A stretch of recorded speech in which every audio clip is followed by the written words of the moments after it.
Well, welcome to Noel's World of Whiskey.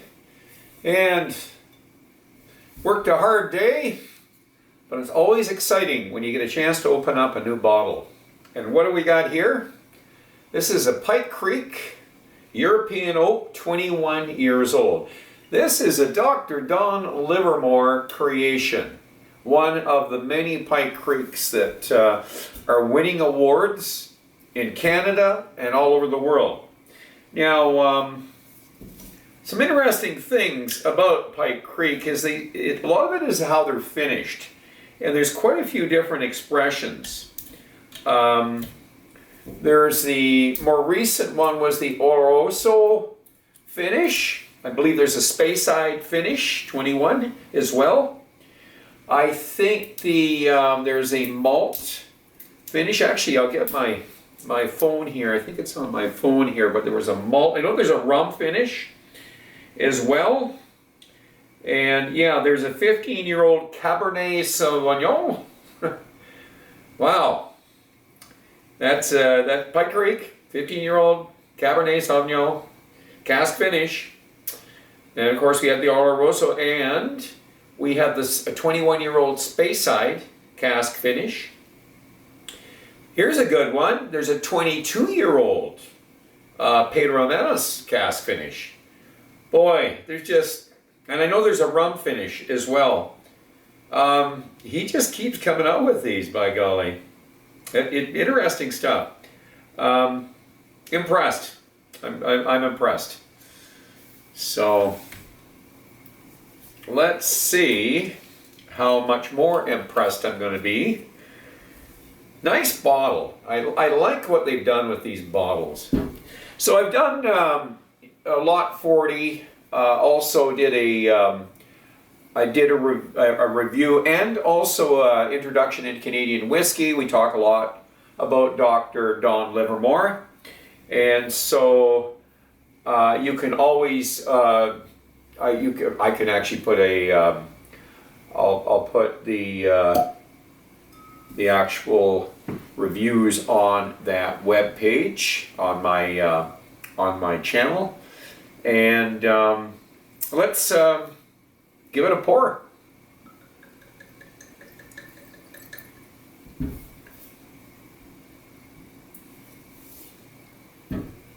And let's give it the nose.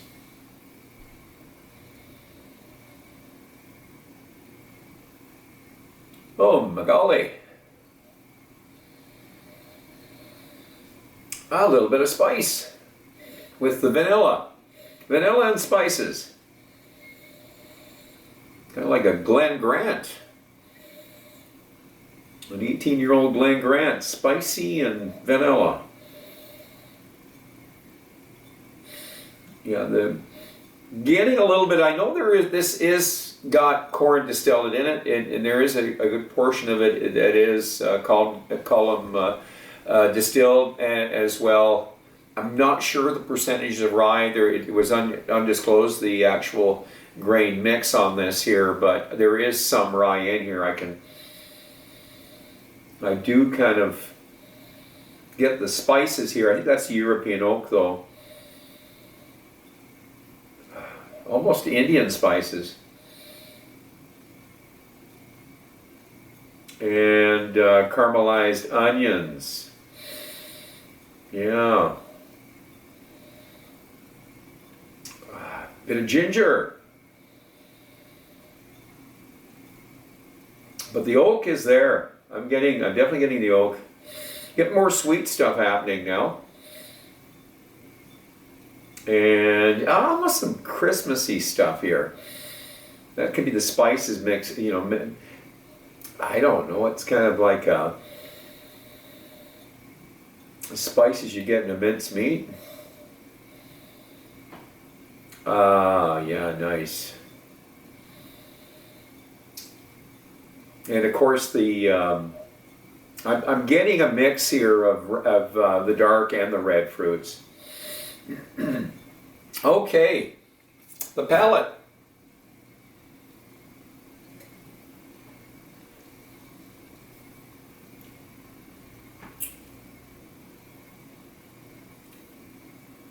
Nice. You know, after drinking a Lot 40, I love Lot 40, by the way, and the dark oak and that. There's definitely, you've got Dr. Livermore's signature here. There's what he does with whiskeys. So this is a nice mix of spices and vanilla and honey, and I'm going to say nougat. Maybe I'm going to throw in a butter tart with spice. Little nutmeg in that butter tart. Maybe some Indian spices. But I'm going to top it up here.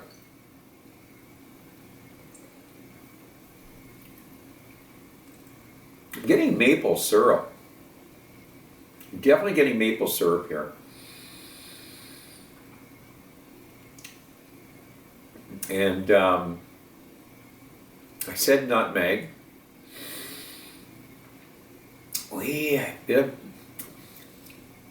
Bit of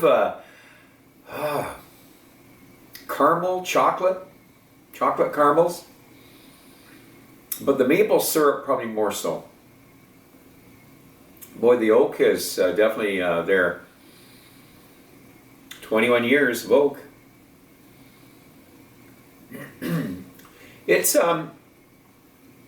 interesting that it's not a heavy drink. It's a light drink. Let's go for the finish.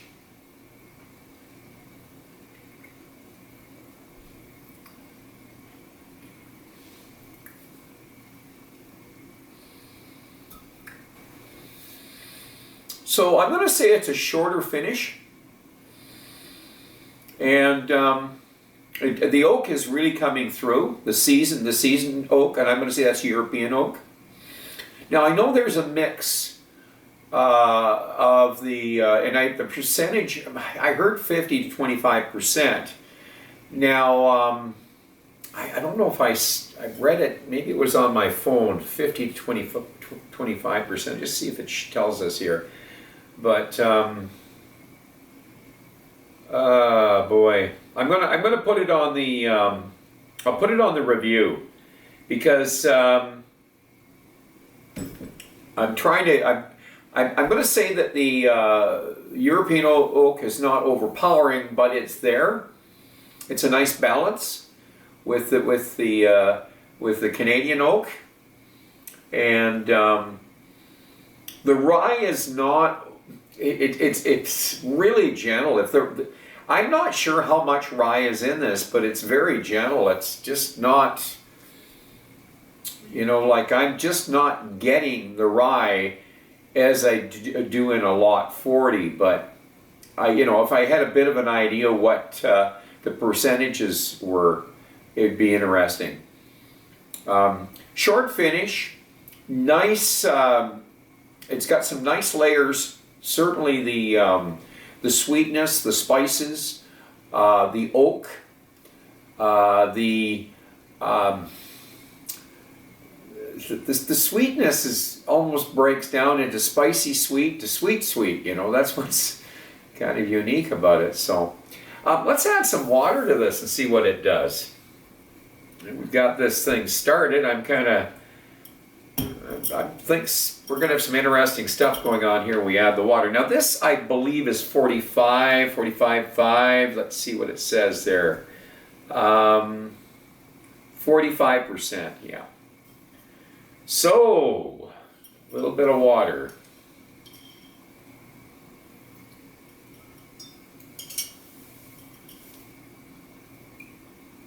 Nice color to this too. It's got an amber, kind of an amber, medium amber, golden amber color to it.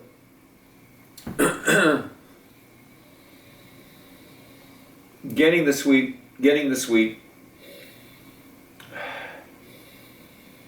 Little bit of aromatic, maybe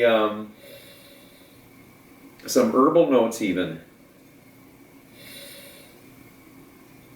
And the spices now are coming through. Not a super strong nose though. That's what I was going to mention about this. It's a little bit of a lighter nose, and maybe even lighter than the Lot 40. If I held the Lot 40 up here, I'm pretty sure it's going to be lighter. But you can smell the spice and the sweetness, as we did when we first put the nose to it. But the sweet is definitely a little bit stronger now that I've added the water. Okay, palate. Oh yeah. For a light nose, man, it delivers on the palate. So I'll go with those butter tarts with a little bit of nutmeg in them. Maybe some of the mincemeat spices, and wee bit of chocolate there. Caramel chocolate, as I mentioned earlier, but a little more emphasized. I'm getting a little bit more of the caramel. And I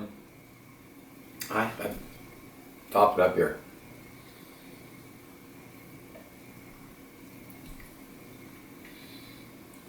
Oh boy. Then here comes the maple and oak. I'm getting the oak now. Maple syrup, maple and oak.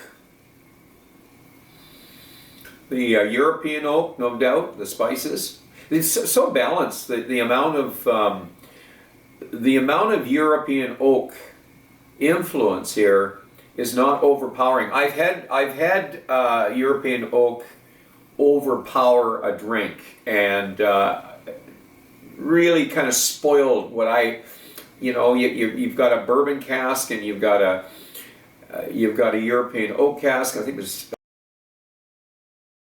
this has got a percentage of Hungarian.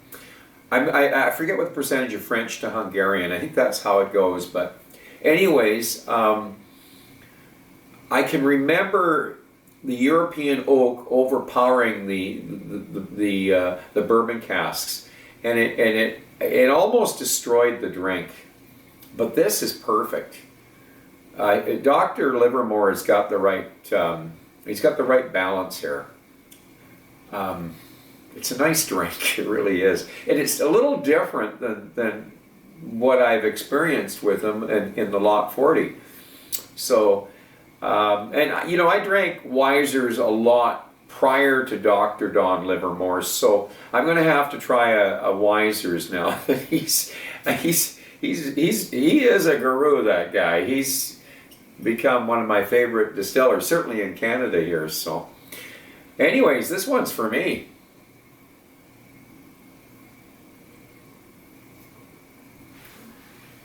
Nice sipper. What can I say about the 21-year-old European finished? I want to try Oloroso now. I want to try the Space Side.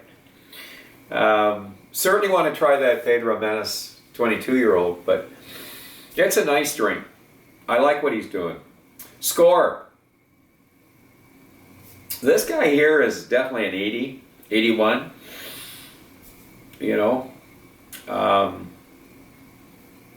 definitely that's where I'd put him. It's a classy drink, and it's definitely something I'm looking forward to. I've got friends I want to serve this to, so they're not rye drinkers. They don't drink a lot of Canadian whiskey. They seem to drink more of the single malts we're seeing come out of these craft distilleries, and some of them I'm not that impressed with, and some of them are not bad. Some of the ones that are trying to speed up the process I'm not impressed with. I'd rather drink this stuff. This has had a lot of work, and it has a lot of history behind it. And one little bit of advice I'd like to give to those distilleries that are trying to speed up the process of aging. The Scottish have been doing this forever, and they also have the same scientists. They've got people like Dr. Don Livermore over there too. People well educated. They're chemists. They're chemists that have gotten into master distilling and blending and all that. And they still play around with aging. Now, there's a few of them that they'll do an NAS, a non-age statement, but even those ones are like 6-7 years minimum. You're not seeing too many. I think Octomore might be one of the few that might be under that, but they're again what they're doing with the smoke in that Scotch. It has a lot to do with why they're doing it. But I'm going to say that the work that goes into this as a whiskey, and sure, it isn't pot distilled. There is some pot distilling in this because I know they work with the pot, the pot stills as well as the column stills, and that's Canada. That's what we do. But it's a nice blend, just like the bourbons in the States. You get yourself a batch out of a pot still, and you blend it in with the column still, usually a corn whiskey, and you do a lot what they do with blended Scotch. Is you're mellowing it out a bit, you're playing around with it, you have the knowledge to do it. I've become very open-minded to this concept where there was a lot of, I felt it was almost arrogance, but then again, everybody has their own opinion, that you only drink single malts. Boy, that would really be a narrow, very narrow path that I'm traveling, in my exploration of whiskeys. So unfortunately, I'm just not going to do that. I can tell a good whiskey, and this is a good whiskey. So I'm gonna say let's give this an 80, and I'm gonna give it an 81. Let's just see if it's worth an 81.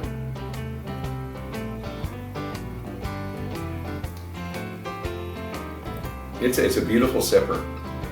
So I'm going to ask you to drink wisely, drink intelligently.